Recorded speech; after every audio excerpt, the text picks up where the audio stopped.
ನದಿಯಲ್ಲಿ 1.5 ಲಕ್ಷ ಕ್ಯೂಸೆಕ್ ನೀರು ಹರಿಬಿಟ್ಟ ಕಾರಣ ನದಿ ಪಾತ್ರದಲ್ಲಿ ಎಚ್ಚರಿಕೆ ವಹಿಸಲಾಗಿದೆ ಎಂದು ದಕ್ಷ ಮತ್ತು ಕ್ರಿಯಾಶೀಲ ಜಿಲ್ಲಾಧಿಕಾರಿ ನಿತೀಶ್ ಕೆ ಅವರು ತಿಳಿಸಿದರು.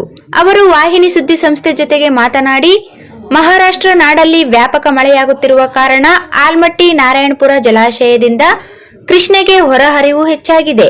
ನದಿಗೆ ಪ್ರವಾಹದ ರೂಪದಲ್ಲಿ ನೀರು ಬರುತ್ತಿರುವ ಕಾರಣ ನಡುಗಡ್ಡೆ ಗ್ರಾಮಗಳಿಗೆ ನದಿ ಪಾತ್ರದಲ್ಲಿ ವಸತಿ ಹೂಡಿದವರಿಗೆ ಸುರಕ್ಷಿತ ಸ್ಥಳಕ್ಕೆ ತೆರಳುವಂತೆ ಸೂಚನೆ ಕೊಡಲಾಗಿದೆ.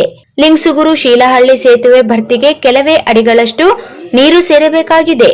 ಹೀಗಾಗಿ ಅಲ್ಲಿನ ತಹಸೀಲ್ದಾರರು ಸ್ಥಳ ವೀಕ್ಷಣೆ ಮಾಡಿದ್ದಾರೆ. ಡಂಗೂರ ಸಹ ಸಾರಲಾಗಿದೆ. ಕೃಷ್ಣಾ ಭೀಮಾ ನದಿ ಸೇರುವ ಕಾರಣ ಯಾದಗಿರಿ ಜಿಲ್ಲಾಡಳಿತ ಜೊತೆಗೂ ನಿರಂತರ ಸಂಪರ್ಕ ಹೊಂದಲಾಗಿದೆ. ತುಂಗಭದ್ರಾ ನದಿಯಲ್ಲಿ ಅಷ್ಟಾಗಿ ಹೊರಹರಿವಿಲ್ಲ.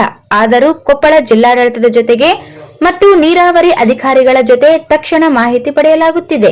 ಜನ ಜಾನುವಾರುಗಳ ರಕ್ಷಣೆಗೆ ರಾಯಚೂರು ಜಿಲ್ಲಾಡಳಿತ ಬದ್ಧವಾಗಿದೆ ಎಂದು ನುಡಿದರು. ನದಿ ಪಾತ್ರದ ಜನರು ಸ್ವಯಂ ಎಚ್ಚರಿಕೆ ವಹಿಸಲು ಕೋರಿದರು.